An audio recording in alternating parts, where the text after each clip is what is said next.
So it's been a month I've owned the NSX. I've had a bunch of fun with it, took it on a road trip.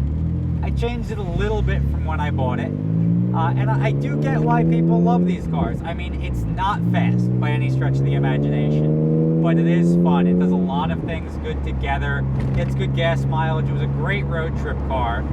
I'm enjoying it. I don't think I'm going to get rid of it anytime soon. Very user-friendly, and there's only a couple of things I still want to do. Namely, I want to get rid of my tints, which, as you can see, are straight death black. It makes it very difficult to see out the window. But the car itself, it handles well, shifts well. I don't know. I just like everything. I see why people are really into it. And if they've never owned a fast car, this thing may seem fast to them. Obviously, I've got some faster cars.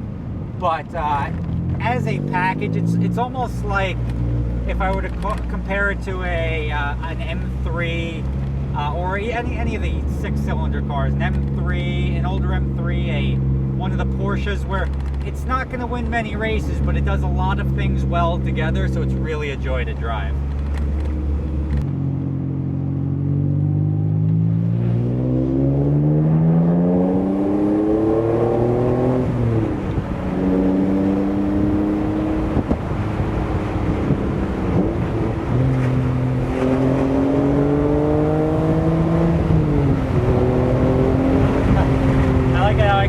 Red line in third gear here, and in my Corvette that's like 120, so I could possibly not even come close to that here. But this car, it's fun to bomb around in tight spaces, especially when you can see when you take your glasses off.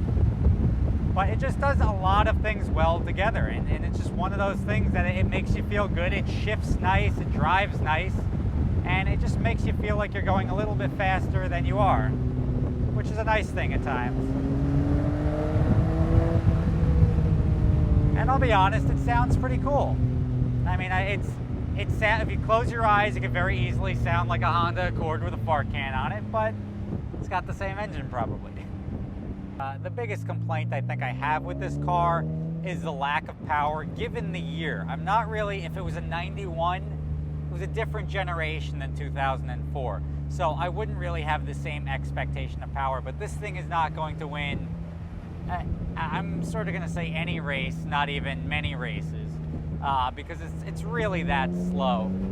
But it does sound nice. It is super reliable and not having a ton of power. A lot of people have suggested that I would take it and put a supercharger on it. I know they have a couple of kits. Science of Speed has a turbo kit for it. That's not really what I'm looking to do with the car. I don't need a turbo NSX because it's still going to be pretty slow.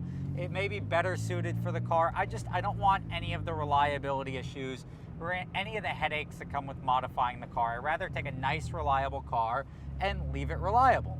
So let me take a walk. Let me pull over here by the George Washington Bridge, and I'll take you for a quick spin of the things that I've already done to the car, what I think I'm going to continue to do with the car, which is probably not much. But let's show you what we got. All right.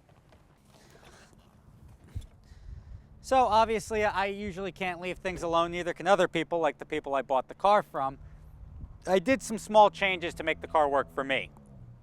Number one thing I did, since I was taking it on a road trip, I nuked the rear tires. They were not matching the front tires, and they were also cheap $150 shit tires, which are rotational, and they were on backwards. So I lost those. I put a new set of Bridgestones on the back to match the front. I raised the car up 7/8 of an inch. It's got the adjustable Bilsteins on it, so I brought it up to the higher perch setting. That dramatically improved the ride quality, so it takes bumps much better than it did. I like to modify cars. This is not a platform to modify. I think it drives really well as is. It's definitely not fast. You're definitely not winning a lot of races, but it's enjoyable. You have a good, fun experience. It's reliable, and why would you want to change that? But even though, like, this is one of my philosophies, even though it's not fast, I was like, I'll get a slow car so I can go wind it out and enjoy it, and I'll get the experience of driving just a little bit slower without getting in trouble. After my first month of owning the car, I got 1 ticket and 2 warnings. So obviously it's the driver and not the car. it attracts a lot of attention. I guess whatever I do with it, I get a little bit, yeah. But anyway, I don't regret it. First month of ownership, I'm enjoying it. The only other thing I want to do is I want to rip the tints off the back window because I can't see out the back window. I'll lose the tints on the side, maybe not lose them altogether, but narrow it down a little bit. I'm enjoying it. I like the NSX. I see why people love the NSX and why it holds its value. Thank you, Mike Spinelli, for inspiring me to go buy one. I owe you a weekend in it. Thanks for watching. I will catch you next time.